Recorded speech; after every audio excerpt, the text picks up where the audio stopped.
नमस्कार दोस्तों, मैं डॉक्टर विजय सोलंकी। मेरी यूट्यूब चैनल में आपका स्वागत है। दोस्तों, आज हम अबुर्ज मुहूर्त यानी कि सिद्ध मुहूर्त का दिन माने जाने वाले अखात्रीज, जिसको अक्षय तृतीया भी कहते हैं, उस दिन का क्या महत्व है, शास्त्र उसके बारे में क्या कहता है और इस दिन का मुझे और आपको ज़्यादा से ज़्यादा किस तरह बेनिफिट्स लेना चाहिए, इस दिन क्या करना चाहिए, वो सभी विषय के ऊपर मैं आपको जानकारी दूंगा। दोस्तों, अक्षय तृतीया शब्द को समझते हैं। अक्षय यानी कि जिसका कभी भी क्षय नहीं होता है, अमर होता है, चिरंजीव होता है, दीर्घकालीन उसका फल रहता है, उसे अक्षय कहते हैं। और तृतीया यानी कि तृतीय तिथि, वैशाख मास की शुक्ल पक्ष की तृतीय तिथि को अक्षय तृतीया, गुजराती में उसे अखात्रीज भी कहते हैं।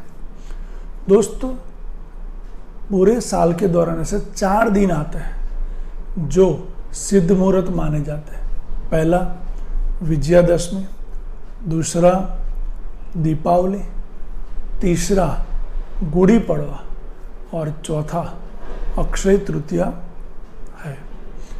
इस दिन आप कोई भी कार्य, अपने मन में कोई भी कार्य आता है, वो कार्य आप कर सकते हो। जैसे कि 16 संस्कार संबंधी कार्य, पढ़ाई, कुछ उच्च अभ्यास के लिए एडमिशन लेना हो, या कुछ ट्यूशन्स की शुरुआत करनी है, या अपने हेल्थ के लिए कुछ ट्रीटमेंट शुरू करनी है, या कुछ ऑपरेशन करवाना है, या आप ऐसे कोई भी कार्य जो आपको मोक्ष की तरफ ले जा रहे हैं, भोग की तरफ ले जा रहे हैं, ऐसे यह आपको मानसिक शांति देता है।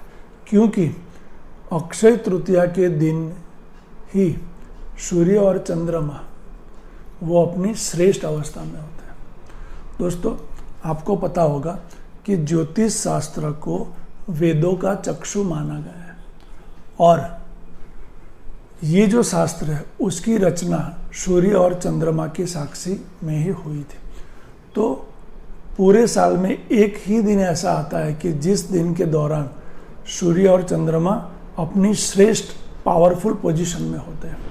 सूर्य मेष राशि में उच्च के होते हैं और चंद्रमा वो वृषभ राशि में उच्च के होते हैं।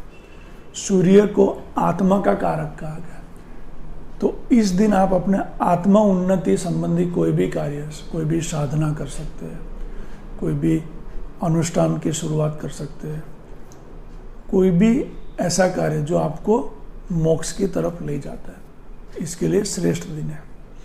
और चंद्रमा मन का कारक है, तो चंद्रमा के लिए आप अपने मन को शांति दें, ऐसे कोई भी प्रकार के योगा अभ्यास, ध्यान, या किसी से बातें करनी हो, किसी को शादी के लिए प्रपोज करना हो, प्यार के लिए प्रपोज करना हो, ये ऐसे कोई भी कार्य जो आपको मन को पूर्णता की तरफ ले जाए, ऐसे भी कार्य आप उस दिन कर सकते हैं।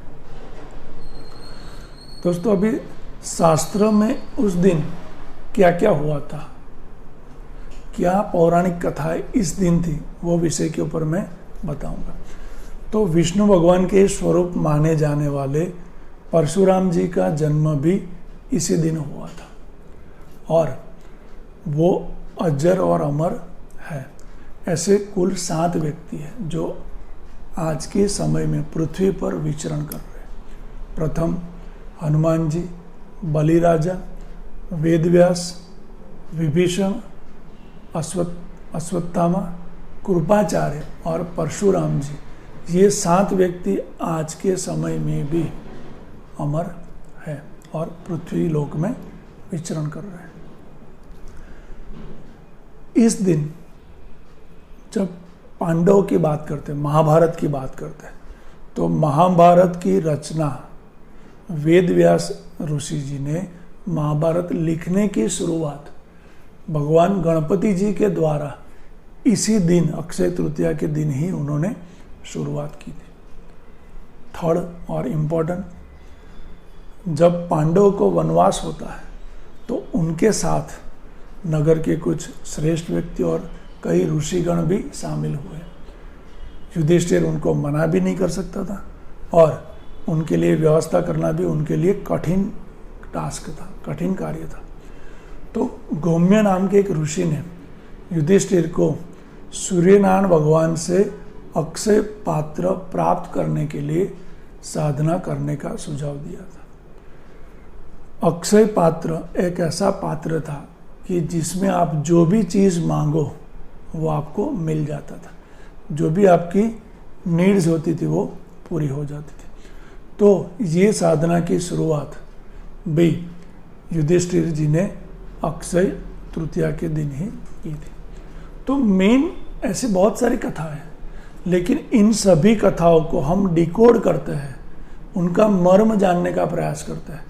तो एक ही लाइन में ये दिन इतना श्रेष्ठ है कि आप लोगों को जो भी कार्य करना है, आपको लग रहा है कि आपके जीवन में ये अभी कमी है, ये कमी है, तो जो भी कमियां हैं उस कमियों को पूर्ण करने के लिए भी आप कार्य इस दिन कर सकते हो। दोस्तों, आप ज़्यादा से ज़्यादा इस दिन का लाभ लें और ये जो मेरा वीडियो है वो इस साल की अक्षय तृतीया नहीं, आप पूरे हर एक साल की अक्षय तृतीया का जो महत्व है, महात्म्य है और उसका आपको किस तरह एडवांटेज लेना है, कौन कौन से कार्य करने हैं, वो सभी कार्यों की मैंने इसमें जानकारी दी है।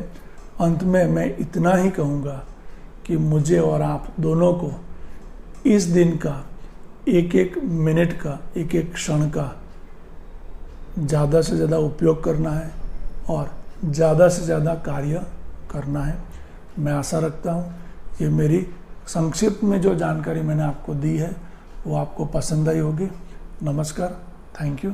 और आप अपने दोस्तों को भी ये वीडियो अवश्य शेयर कीजिएगा। नमस्कार।